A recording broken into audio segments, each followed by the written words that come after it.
welcome back in. It is the Extra Point here on the game. Tyler Head along with you here on your Wednesday. A reminder that the craft beer card is back. You can go online to 1075thegame.com, click on the Sweet Deals tab, and purchase it. A $360 value, all yours for just $79 when you spend $30 at 12 different craft beer locations. So again, the craft beer card at 1075thegame.com on the Sweet Deals tab. Yesterday, ESPN announced several kickoff times of marquee matchups going on across the first couple of weeks of college football, week 0 and week 1 specifically. And you have some pretty big games taking place. You have Notre Dame going on the road, Texas A&M, Florida State, and Georgia Tech playing over in Dublin, Ireland in the week 0 game.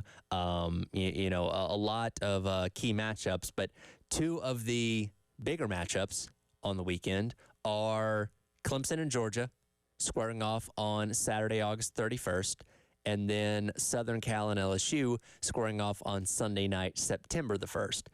Thing about those two matchups is they are neutral site games. So you have Georgia and Clemson squaring off in Mercedes-Benz Stadium in the Aflac Kickoff Classic, which doesn't sound right because it had been the Chick-fil-A Kickoff Classic for so long. And then you have Southern Cal and LSU, and I believe the Allegiant Las Vegas kickoff. They're in Allegiant Stadium where the Raiders play. After this year, though, looking at all four of those teams, LSU is the only one that has a neutral site game scheduled. They'll be taking on Houston in 2027. Georgia doesn't have any. Clemson doesn't have any. Southern Cal doesn't have any.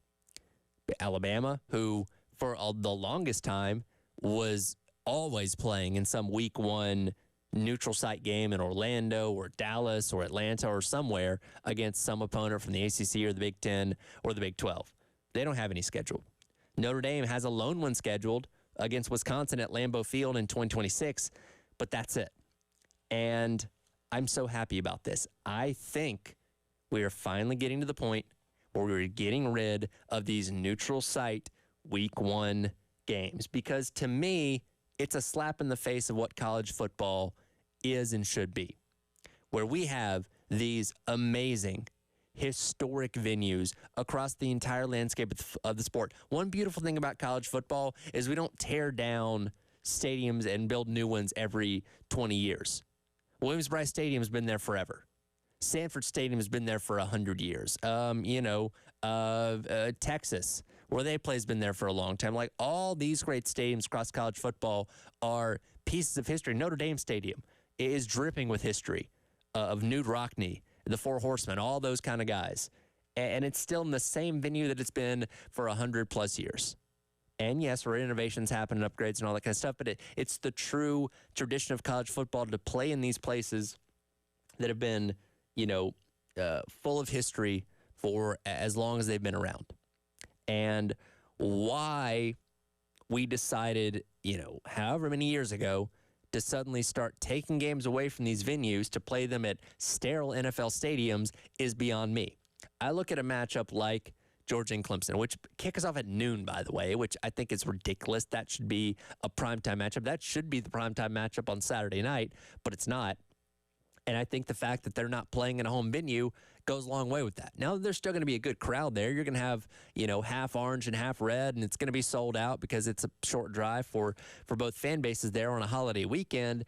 But you're telling me you'd rather have that than seeing Clemson go into Sanford Stadium or Georgia go in to Memorial Stadium in the upstate and have to deal with the opposing fan bases and the traditions and the atmosphere of college football in a college football venue? Of course not. It'd be 1,000 times better.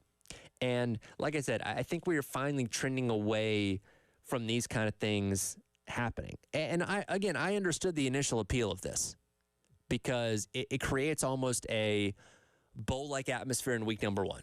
And you can have two teams square off in neutral site venues in these big cities with a lot of, tourism and stuff going on. I mean, Carolina just did it this past year, taking on North Carolina in Charlotte, which is a short drive for both teams, and brought a bunch of money and tourism and stuff to Charlotte for that weekend. But college football is becoming so backloaded with these same type of environments, it's becoming less and less feasible in my mind to ask fan bases to do this in week number 1 as well. What do I mean by that? Look at the new college football playoff that we're going into, a 12-team playoff, where in the first round, yes, I know it's advertised as campus games, but there's a caveat in that rule that if, barring weather, you have the ability to move your game into a nearby closed roof venue if you seem fit. So as much as we'd love to see a playoff game in Ann Arbor, Michigan, if it's going to be 1.5 feet of snow, guess what? They can move that game to Ford Field. They can move that game to U.S. Bank Stadium where the Vikings play because it's indoors. So we could still have neutral site NFL venues in the first round of the college football playoff after just having all the conference championship games a couple weeks before in Mercedes-Benz Stadium, in Lucas Oil Stadium, in the Cowboys Stadium, AT&T Stadium for the Big 12 championship, and whatever venue they're still playing the ACC championship game in. I think, is it Charlotte or Orlando? I know they bounce back and forth. I can't remember. But we already do that for the conference championships.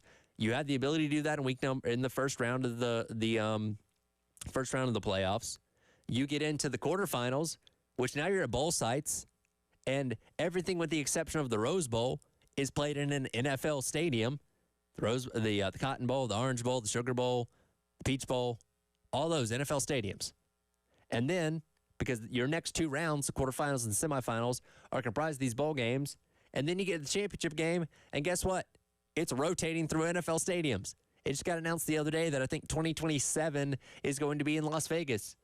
So again, you have all these sterile neutral site venues for your postseason.